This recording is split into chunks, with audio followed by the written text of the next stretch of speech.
Welcome to Joffia Whispers. My name is Nairi. I recently viewed an interview with Dr. Keith Ablow about the way in which subtle messages are being conveyed to children and parents in order to undermine the genetic identity of the next generation. Why is this an important issue for everybody, not just those who are directly affected? Well, the answer to me is it's in our faces. It's there for all to see on the media, and it taps into our psyches, whether we're aware of it or not. It's a debate that must be had. On the one hand, it's a trivial issue, but on another, it's deeply important. During the Communist Revolution in China, women had to wear plain, shapeless uniforms to desexualize them, possibly to try and reduce the population, or perhaps just to reduce access to anything that gave them personal pleasure. Government intrusion in people's lives, forcing all that is private into the public realm, is an effective way of controlling all other aspects of our lives. It destroys people's individuality, and while personal expression with regard to gender may appear to be a kind of freedom, the parodies of womanhood and manhood by transgender people, who the media like to target because they're quite flamboyant, makes good press. And it looks to me more like a loss of individuality because they're stereotypes based on only one aspect of the physical body, not an expression of deeper personal identity. I don't have any issues with gender identity. Those members of my own family for whom it's an aspect of their lives have my deepest love and support and respect. But I do have an issue when it's politicized, when it's in the public realm. The big question for me and for most people out there, I suspect, is why is it an issue that has been embraced by government and by law in so many places? Why have personal matters which should be private, the most fundamental part of our existence, been taken into the political sphere? Never in my lifetime has our God-given state of being been questioned. Never in our known history has anyone offered to play God, at least not in the public realm, and alter this aspect of life which is fundamental to its reproduction and survival. Why this attempt to persuade us to play God not only with gender identity, but with climate change, food production, medical issues, with matters that are fundamental to our natural existence? And while there have always been many people in each generation who do have doubts about their designated gender, they are a minority, not a large enough group to have quite so much political clout or to affect the status quo. So where is this agenda coming from? Why is it suddenly happening right now? Is this one aspect of a deliberate attempt to destroy us as a species? The answer to me is fairly obvious, but how many of you out there really understand what is going on? When I was young, homosexuality was illegal, but gender identity wasn't an issue. As a teenager, I'd meet friends at a cafe at one of the boutique hotels in Melbourne because it was the haunt of Melbourne's drag scene, which was quite small, because we enjoyed the vibe in a very conservative, somewhat dull and certainly not cosmopolitan city in those days. Those people would be happily gathered outside or in the cafe in the centre of the financial district. And to my knowledge, they were never moved on by police or the owners of the hotel.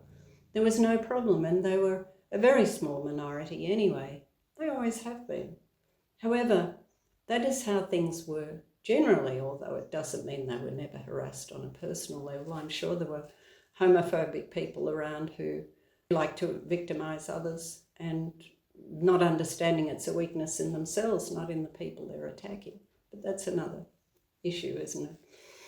The problem in the current paradigm is that gender preference, which really belongs to the private realm, has become publicly sexualized in the most perverse way, and that is the problem.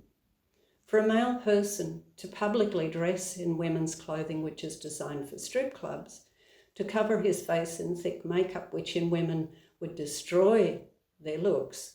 In other words, to dress more in the style of a prostitute in order to solicit advances, and rather than just being a beautiful woman living her life with decency, which many transgender men do.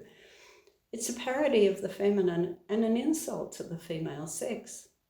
I'm not offended by a man dressing as a woman and wearing makeup, but so many truly perverse LGBTQ presentations are out there in public for the world to see, and I'm grossly offended by that kind of behaviour. I find it highly disrespectful, and most of you probably do too. If real women behave like that in a respectful world, they'd be moved on by authorities. That kind of behaviour belongs in the private world and in nightclubs for adults, not in the public domain. And when it's presented to children as though it's acceptable, then there is indeed a kind of insanity we're all buying into or being compelled to witness. And I come back briefly to my contention that most of our decisions and actions are based on underlying fear. Subtle fears, mostly. But in this case, has this public expression of private matters become acceptable because most people are afraid to say what they think for fear of being called homophobic?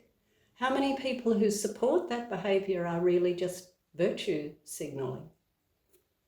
Any rational and self-respecting person would know this has nothing to do with homophobia and everything to do with self-respect and respect for others, what we once described as common decency. And it affects our children.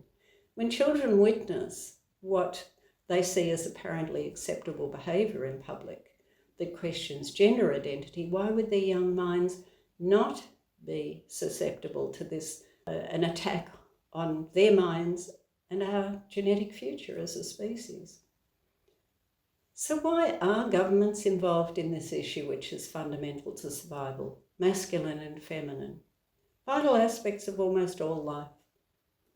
In the absence of two sexes, reproduction becomes difficult, if not impossible, except through artificial means. I think most people can see what's happening here, but for those who don't, let's talk about it. So what do we know about gender? What's the truth and what is myth in the current narrative? Is it important for all of us, or just for those for whom it's a personal issue? And beyond that, beyond the human perspective, is it important? Well, your immediate response might be, as mine once was, no, it's not important. We're just a speck in the universe. We're minuscule in the scheme of things, so it doesn't matter whether the human species survives or not. I believed that for a long time. But is that true? How do we know it's not of vital importance in the cosmic scheme of things? We actually don't know. We don't know how the cosmos really works. We don't have enough knowledge to answer that question, but there must be a reason why we're here. So I think we can say logically that we are here for a reason, otherwise why would we exist? And I refer to my last video on Darwinism and how that has affected our worldview over a number of generations, especially with regard to spiritual matters, along with our history, where we came from. Once we get past that hurdle, though, what then do we know? If it's important as we survive as a species, then let's take a rational look at gender identity and sexual orientation versus sexual biology in the scheme of things. What do we know about gender? Firstly, we do know our reproductive biology consists of passing on various permutations and combinations of genetic materials that is fundamentally the same, but different in the specifics. It requires two individuals, one male and one female. The thing that has often been overlooked in the heat of debate is what really constitutes a man and a woman, and what does that have to do with the sex we identify with. For a start, we know women's genetic material contains two X chromosomes, while men's genetic material contains one X and one Y chromosome. That's unchangeable. You're born with one or the other. The second thing that's often overlooked is that the word woman literally means womb, man with a womb. An artificial womb is only an artificial organ, presumably incapable of holding and supporting a fetus. And even if it could, how can a man give birth when his skeleton is the wrong shape to allow natural childbirth? A dog doesn't become a pig if you cut off its tail. A man can't become a woman if you cut off his tail. This is common sense. Most people know it. And no amount of hormone therapy will enable the experience of menstrual cycles and childbirth, or of an erection, and endow the psychological aspects of that state of being. Even if you could adjust organs to fulfill those functions, you can't change the whole body, which is a complex organism, and our sexuality is part of a complex organism. It's not just to do with a couple of organs within the body. So the problem is most of us don't want to have that conversation, and common sense doesn't make good press, does it? Just scare the hell out of us instead by making us afraid of everything, from the chromosomes we were born with, to an apparent pandemic, to artificial intelligence, which has the potential to wipe us out in one fell swoop. The silly debate about whether a man who identifies as a woman should be called a woman for fear of reprisals goes straight back to the coercive social tactics generated by the Chinese communists. Confusing people about social expectations is very destructive on the psyche and very divisive socially and politically, especially when there's no clear evidence that they are valid. I don't mind how you dress or what you do to your body, just leave me out of it. If I choose to call you madam out of respect is one thing, but to be coerced into saying it is another. Surely it's a personal matter and should not be in the public realm. While to me, the watering down of all the different and wonderful racial groups by interbreeding is unfortunate, perhaps in terms of survival, it's the best thing that can happen to keep the gene pool fresh and alive. But tube reproduction, which has become a part of our modern modus operandi, may or may not result in genetically more viable individuals. Who knows what is more viable? The reality is that natural breeding processes are much more subtle and generally more reliable than genetic manipulation. And while it may be a fascinating game for some scientists and game controllers, it may also completely destroy who we are in the long run, along with our particular role in the greater cosmos. The natural world has its own processes, and it has functioned pretty well for millions of years. Otherwise, we wouldn't be here. So why should we play God?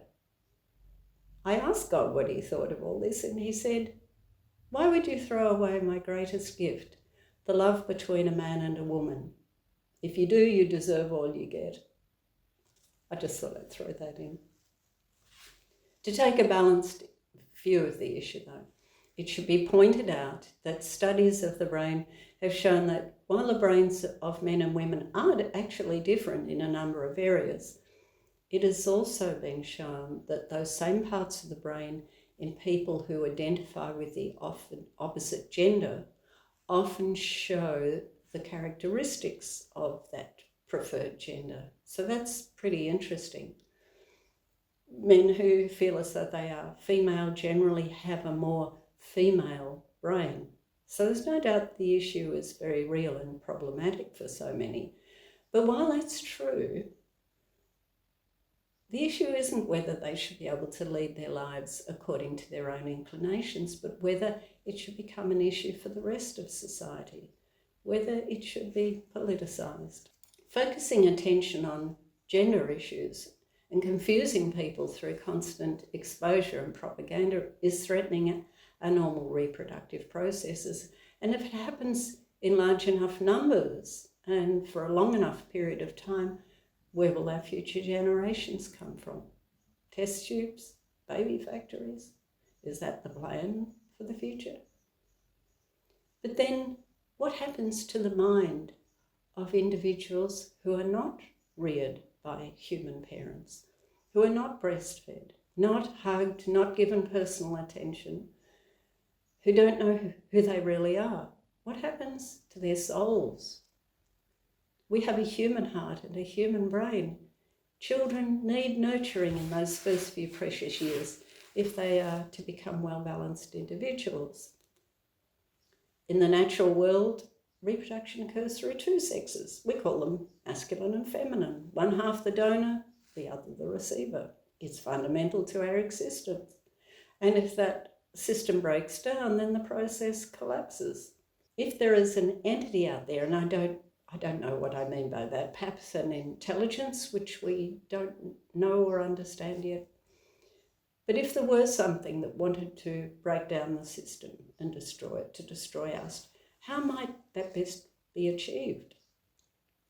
Well, if that entity had the power, it could simply eliminate us, destroy us with any number of weapons, poisons, bombs, creating an environment that results in insanity, so we destroy ourselves. That makes me think of Alvin Toffler, Future Shock. In the film Future Shock, which was based on Toffler's book in 1972, the famous actor and director Orson Welles, who narrated the film, described future shock as a sickness which comes from too much change in too short a time. It's the feeling that nothing is permanent anymore. Have we reached a point of future shock? Does that apply to the gender debate, to the human race? Toffler himself indicated that this would lead to a kind of insanity.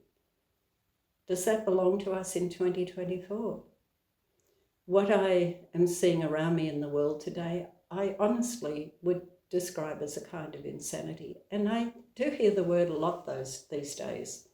I hear so many people saying, this is insane. Is that how you break a system?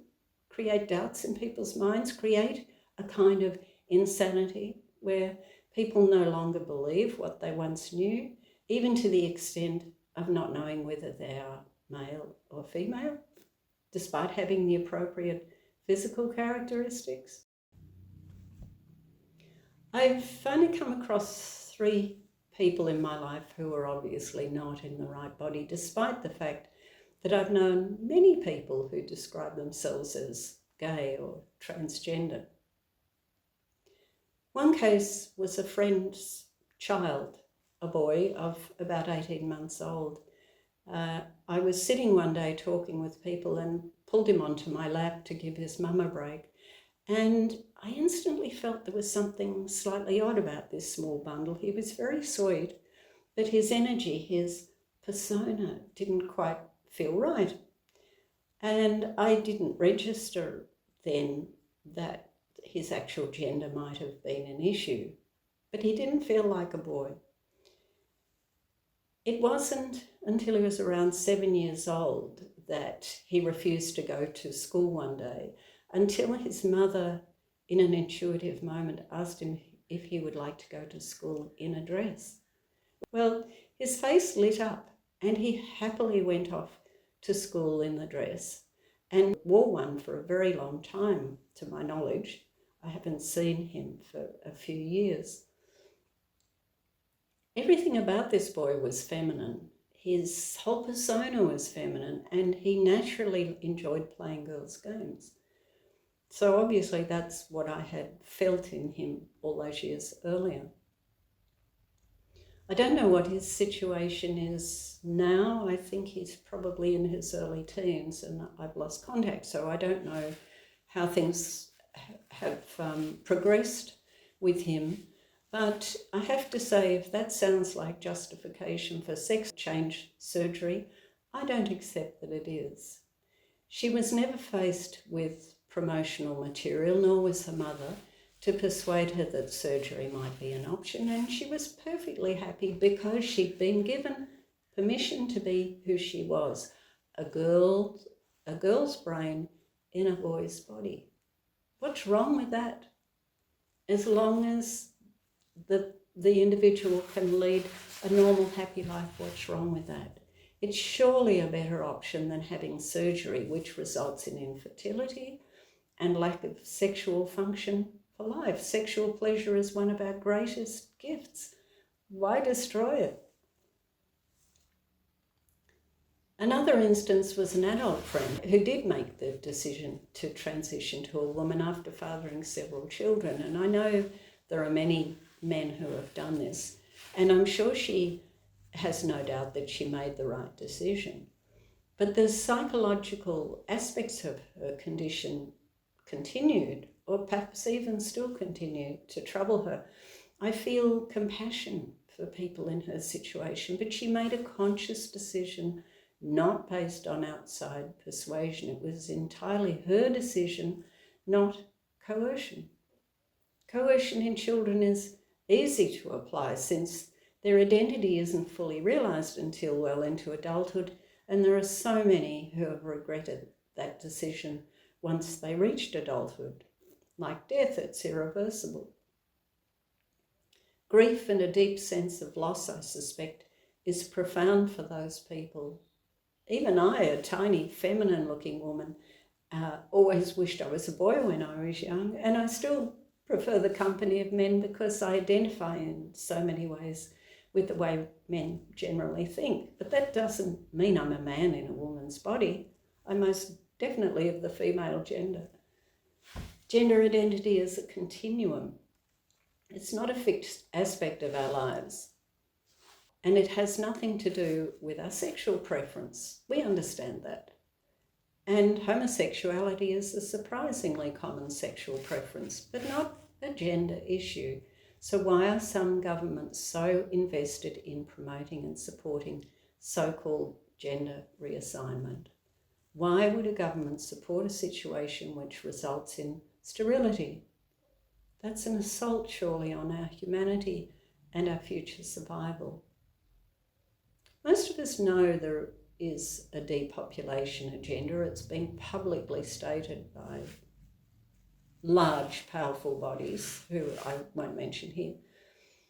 The question is why? Who does it serve? Since there are plenty of resources to go around, if they're used wisely. I don't know. It belongs to another conversation. While I was preparing this video, I began listening to a report on Redacted, a YouTube channel I subscribe to, where they were discussing this very issue, but they were talking about the legalities of gender pronoun misuse.